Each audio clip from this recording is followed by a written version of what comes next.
Baik,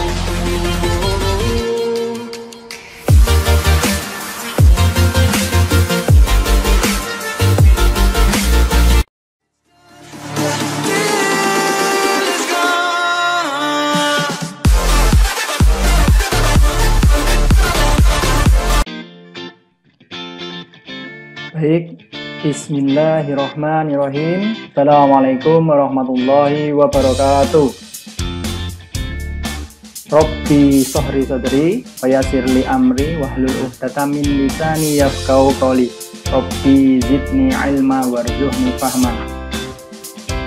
Kita awali perkuliahan modifikasi dalam pendidikan olahraga kali ini dengan membaca basmalah bersama-sama.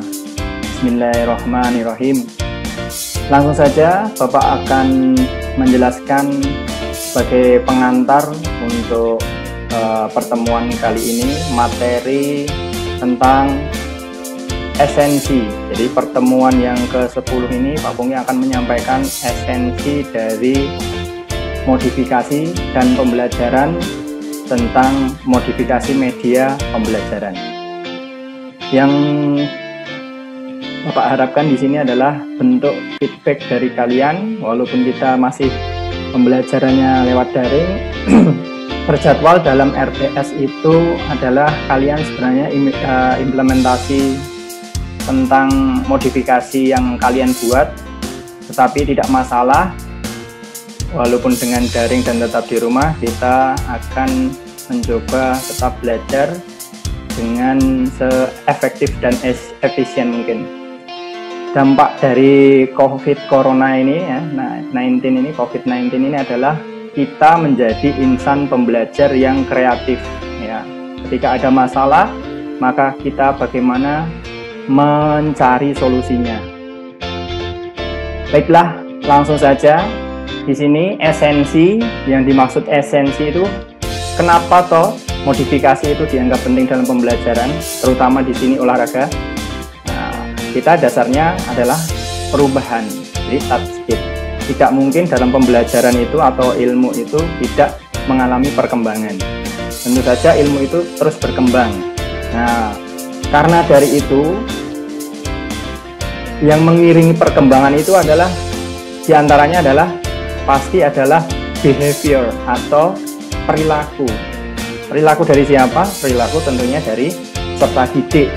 Kadang ada kejenuhan, kadang ada karena arus informasi yang sangat cepat ya dan sangat luas, maka kejenuhan itu dapat menurunkan tingkat motivasi belajar. Nah, itulah peran dari modifikasi dan pentingnya adanya modifikasi. Adanya kreativitas, harus ada kreativitas untuk tenaga pengajar ya. Tenaga pengajar harus mempunyai kreativitas. Ini seiring dengan digerusnya oleh perkembangan zaman. Terus dari adanya perkembangan zaman itu muncullah era iptek, ya, informasi dan teknologi, yang mana prinsip dasar dari era iptek ini adalah menggerus siapa yang lambat. Artinya apa? Kita harus selalu meng-create dan menginovasi setiap model-model pembelajaran. Oke, dan disinilah pentingnya sekali lagi esensi dari modifikasi itu. Nah, sekarang bagaimana ya perilaku orientasi kebutuhan manusia sekarang, terutama di dunia pendidikan. Terkhusus lagi kita eksplisit di pendidikan olahraga. Baik, ikuti sekarang di slide berikutnya. Yang pertama yang perlu kalian perhatikan adalah di sini mental.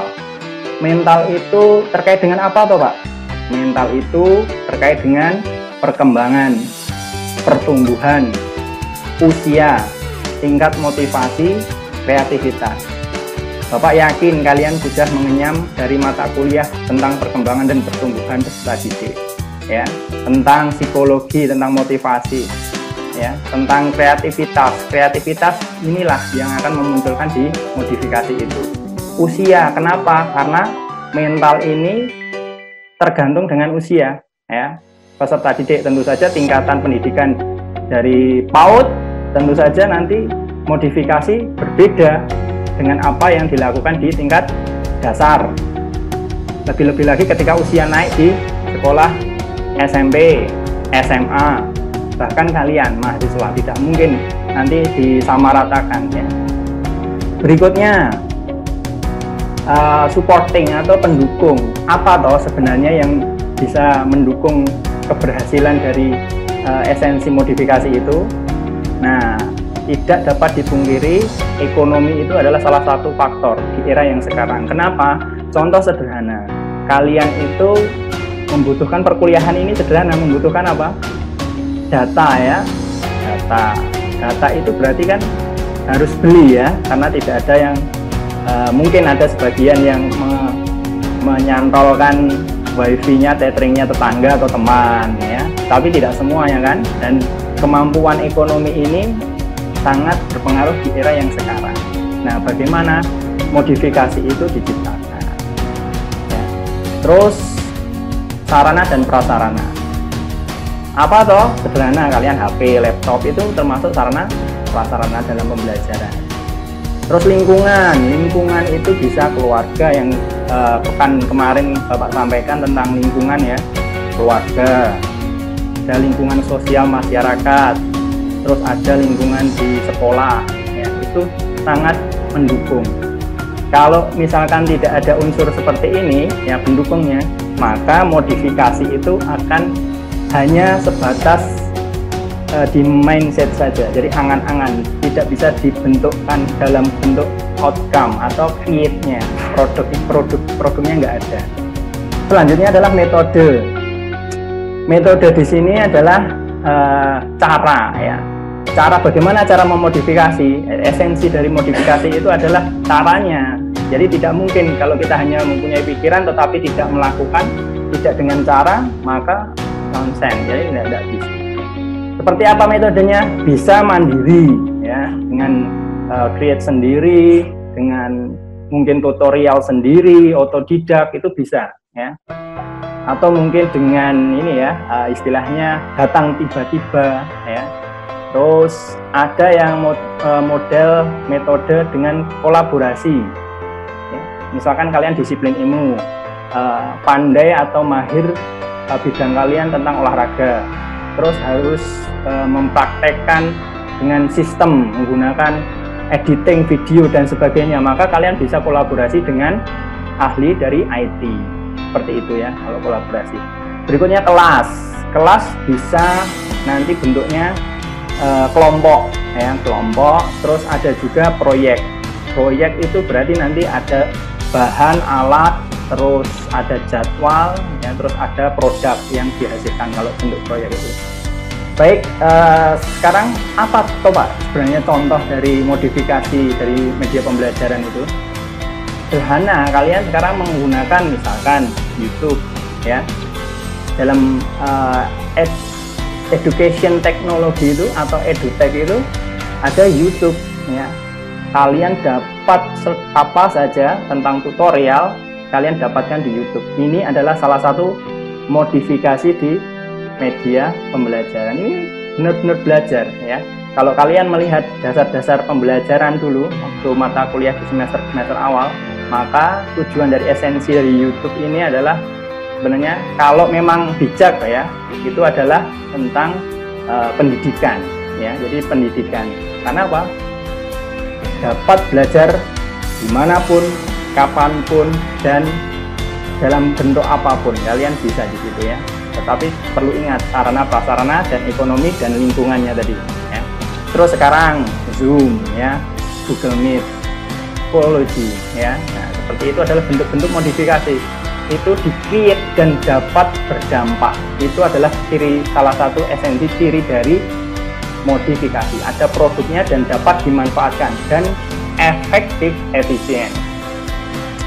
Berikutnya adalah kalian sebagai feedback, Pak Pungki ingin menilai terkait dengan penilaian ini. Pak Pungki kan depan pertemuannya kalian harus mempresentasikan sesuai dengan kelompok masing-masing. Sudah Pak Pungki buat di sini untuk lampirannya. Yang pertama ketentuannya adalah satu kelompok 8 mahasiswa dengan anggota terlampir nanti sesuai NIM. Terus pembagian tema Pak Pungki sudah tentukan temanya ada 5 tema. dan nanti kurang lebih ada 5 kelompok karena Pak Pungki dalam pembagiannya 8 mahasiswa 1 kelompok. Terus media atau toolsnya kalian silahkan ambil, editingnya bebas, bisa pakai PPT Flash, Zoom Record, editing video creator, KineMaster, Camtasia dan sebagainya. Terus dalam pembuatan proyek harus disertakan job deskripsi. Ingat, ini note-nya yang penting. Harus ada partisipasi atau peran serta dari setiap anggota kelompok dan ditampilkan dalam videonya. Bisa berupa, terserah ya, bisa berupa listnya ataupun bisa berupa foto atau testimoni ataupun pesan singkat, terserah. Itu kreativitas, nanti salah satu unsur kreativitas. Yang kelima adalah proyek ini akan dipresentasikan untuk minggu depan ya. Terus terkait dengan presentasi, maka Pak Pungki batasi untuk due date-nya adalah Senin 11 Mei pukul 9. Ingat-ingat lagi, pekan depan ya, tanggal 11 Mei jam 9 pagi. Terus terkait dengan bobot nilai proyek ini adalah 30%. Pak Pungki siapkan juga untuk rubrik penilaian modifikasi.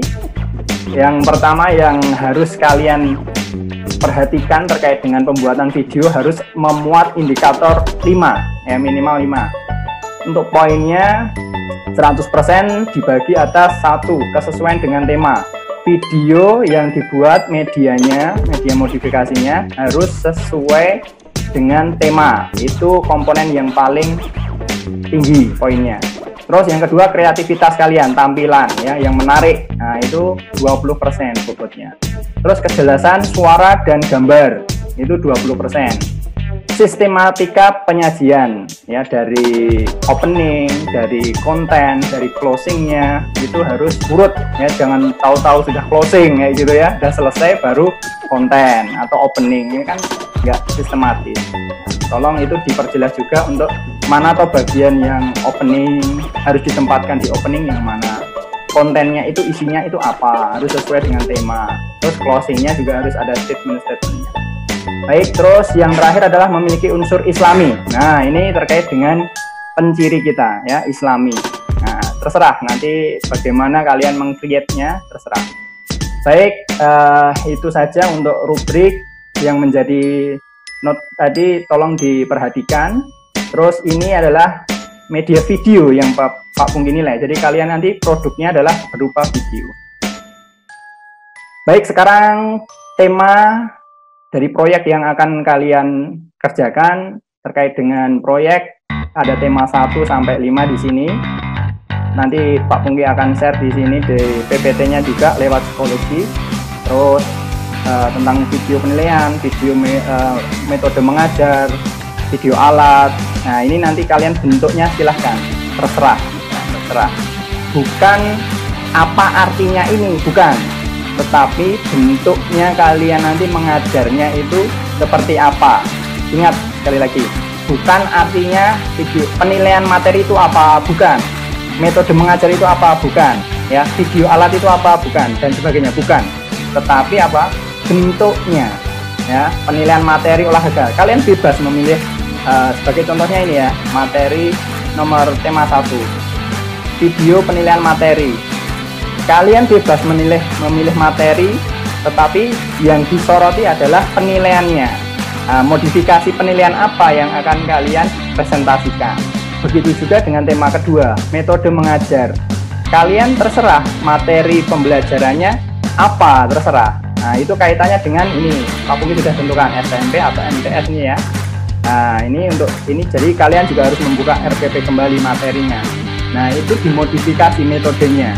Nah, metode yang kalian gunakan apa gitu, itu yang menjadi kontennya. Baik, begitu juga yang lainnya. Dan ini pembagian sesuai dengan NIM ya, pembagian kelompok urut saja ya, kelompok 1, tema 1, NIM 1 sampai nah ini ya ke 10, dan sini nanti bisa dilampirkan ini sama. Oke, saya kira itu dari Pak Pungki. Nanti untuk teknis uploadnya bisa dilihat di psikologi ini ya, di pertemuan ke-10 tentang media modifikasi media pembelajaran. Nah, kalian dapat klik di pertemuan sebelumnya. Oke, itu saja dari Pak Pungki. Semoga Allah memberikan kemudahan kita, memberikan kesabaran pada kita, tetap stay di rumah, dan salam buat keluarga. Kita akhiri dengan membaca hamdalah bersama-sama. Alhamdulillahirabbil alamin. Subhanakallahumma wa bihamdika asyhadu an la ilaha illa anta astaghfiruka wa atubu ilaik. Assalamualaikum warahmatullahi wabarakatuh.